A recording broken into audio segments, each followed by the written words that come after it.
Assalamualaikum warahmatullahi wabarakatuh. Alhamdulillahi wa kafa.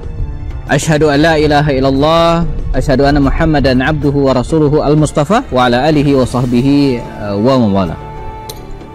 Teman-teman tebak, siapakah sahabat Nabi yang akan kita bahas pada kesempatan kali ini? Dia adalah Uwaimir bin Amir bin Malik, ya, Al-Khazraji, dari kabilah Al-Khazraj. Huwa akhirul ansari islaman. Dia adalah sahabat Ansar yang paling terakhir atau tergolong rada terakhir masuk Islam, ya. Wa kana ya'budu sanama, ya, dan dia termasuk orang yang menyembah as-sanam, menyembah berhala, ya. Nama aslinya adalah Uwaimir bin Amir. Ya, kita mungkin relatif tidak mengenal, ya, namanya ini, ya, Uwaimir ini, ya. Tapi kalau kita sebut kunyahnya, ya, panggilannya, maka insya Allah kita akan mengenal beliau. Dia adalah Abu Darda, nah, Abu Darda Al-Khazraji Al-Ansari, ya. Seorang sahabat Rasul terkemuka yang memang, ya, agak telat masuk Islam karena hidayah belum dia dapatkan, tentu saja. Dia sudah punya Tuhan sendiri, ya, ada patung yang disembah.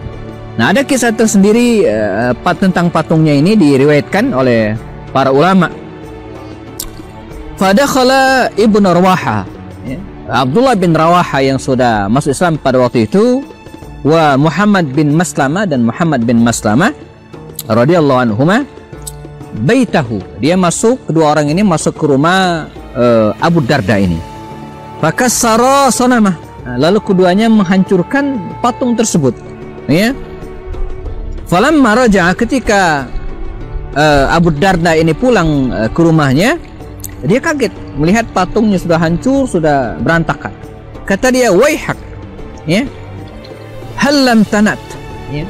Kata dia, patung, bagaimana mungkin engkau Tuhan yang disembah, ya, kok nggak bisa membela diri? Itu kira-kira maknanya. Allah dafat an nafsaka, an nafsika, ya. Mengapa engkau tidak bisa membela dirimu sendiri? Jadi dari situ kemudian dia berpikir, rahimakumullah, bahwa Tuhan yang disembah ini, patung, tidak bisa memberikan manfaat dan tidak juga bisa memberikan mudarat, ya, maka tidak layak disembah. Dan ada yang lebih berhak lagi untuk disembah, yaitu Allah Subhanahu wa Ta'ala, yang misinya, dakwanya dibawa oleh Rasulullah SAW dari Makkah Al-Mukarramah ke Madinah Al-Munawwarah. Maka sejak saat itu, ya, dia kemudian memeluk Islam, walaupun termasuk orang yang di akhir-akhir dari kalangan Ansar, ya, karena dia termasuk orang Madinah, ya, dari kalangan Ansar. Dan di antara program baginda Rasul adalah mempersaudarakan kaum muslimin, ya, terutama tak terkecuali bainal ansar wal muhajirin. Dia pun dipersaudarakan oleh Rasul dengan Salman Al-Farisi. Ya, kita tahu Salman Al-Farisi seorang pendatang dari Persia yang telah melakukan perjalanan panjang, ya, dan jauh, dipersaudarakan oleh Rasul dengan Salman Al-Farisi. Maka jadilah dua orang ini, Salman Al-Farisi dan Abu Darda, ini seorang atau persaudaraan dalam Islam yang luar biasa. Dan banyak kisah, ya, tentang Abu Darda dan Salman Al-Farisi ini, terutama ketika Salman Al-Farisi suatu saat, ini cerita unik, ya, tertarik dengan seorang wanita Ansar, maka berkehendak untuk melamar wanita ini. Ini kisah terkenal sekali, ya.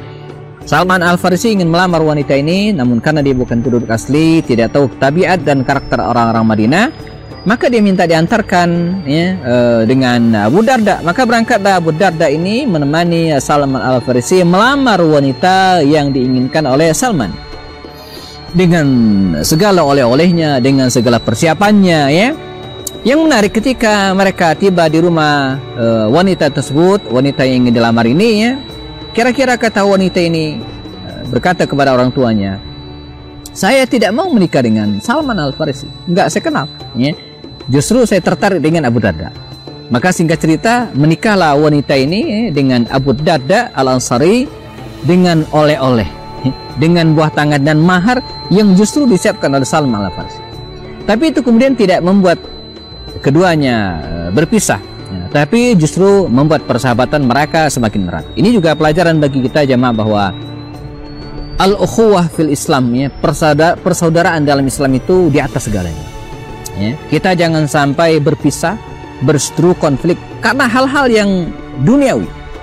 Ya, kita mungkin tidak sadar kalau selama ini kita konflik dengan saudara kita konflik dengan orang dekat kita, bahkan dengan saudara kandung kita sendiri gara-gara uang 1 juta, gara-gara uang 500 ribu, gara-gara harta warisan, gara-gara jabatan. Tidak, kita tempatkan jamaahnya al-ukhuwah Islam ini, ya, di atas segalanya. Bahkan dalam sebuah kalimatnya Abu Darda ini pernah mengatakan, dan ini luar biasa. Apa kata Abu Darda? Innama ubghidu amalahu wa illa fahuwa akhi. Ya. Kalaupun saya harus membenci dari seseorang, kata Abu Darda, maka yang saya benci adalah amalnya, adalah aktivitas, adalah pekerjaannya, adalah maksiatnya. Ya. Wa illa fahuwa akhi. Selain itu dia adalah saudaraku. Ya.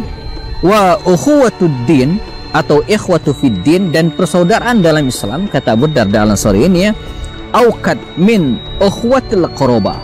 Ya. Auqad min ukhuwa al-qarabah. Dan persaudaraan dalam agama, kata beliau, lebih kuat daripada persaudaraan dalam kekerabatan. Ya, ini prinsip yang sangat-sangat dahsyat. Bahkan wakana Abu Darda ini dikisahkan dalam riwayat, wa huwa yaqulu, dan dia mengatakan, inni la ad'u. Ini bisa jadi menjadi apa prinsip kita dan bisa kita amalkan. Apa kata Abu Darda? Inni, ya, la ad'u sab'ina min ikhwani fi sujudi usammihim bi asma'ihim. Masya Allah. Saya, kata Abu Darda al-Ansari, ya, selalu mendoakan, ya, sab'ina min ikhwani. Jadi setiap hari jamaah dia mendoakan 70 orang saudaranya dalam Islam. Mendoakan fi sujudi, dalam sujud ketika dia sholat, mendoakan minimal 70 orang saudaranya. Usammihim bi asma'ihim, disebutkan namanya satu-satu.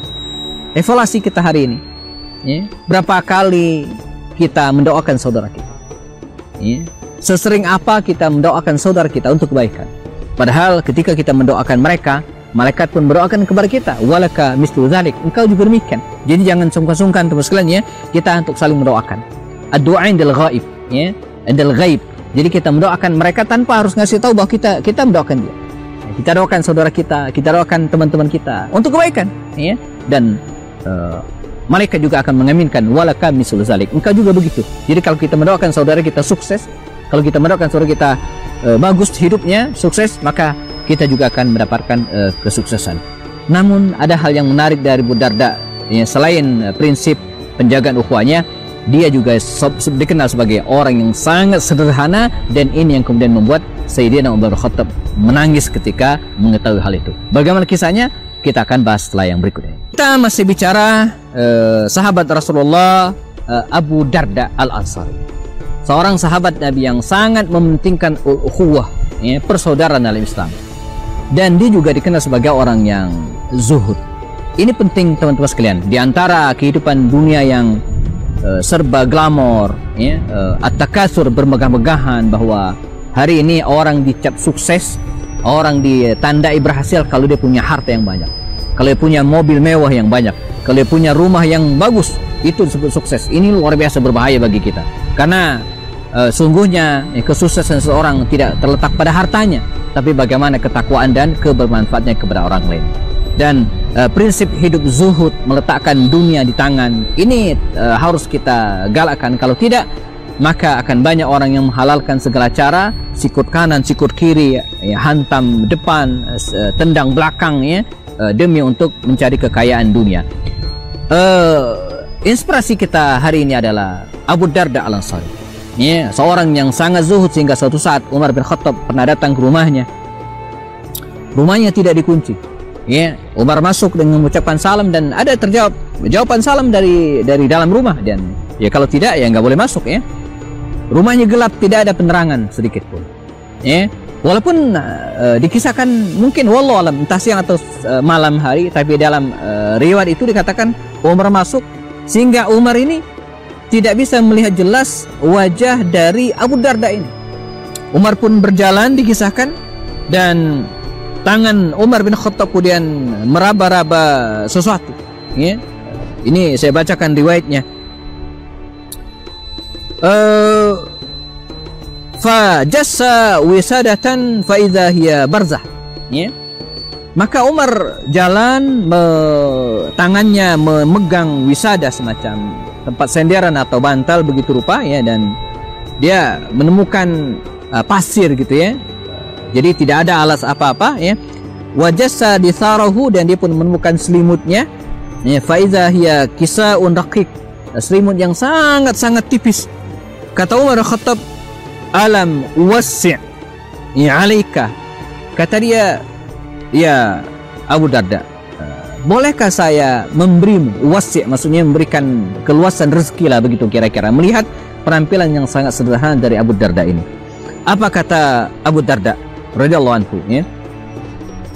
Qala lahu Abu Darda radhiyallahu anhu, atadhkuru haditsan, tidakkah engkau pernah mendengar sebuah hadis? Haddatsana Rasulullah SAW, yang pernah disampaikan oleh Rasulullah. Ayu hadisin, kata Umar. Hadis apa? Ya.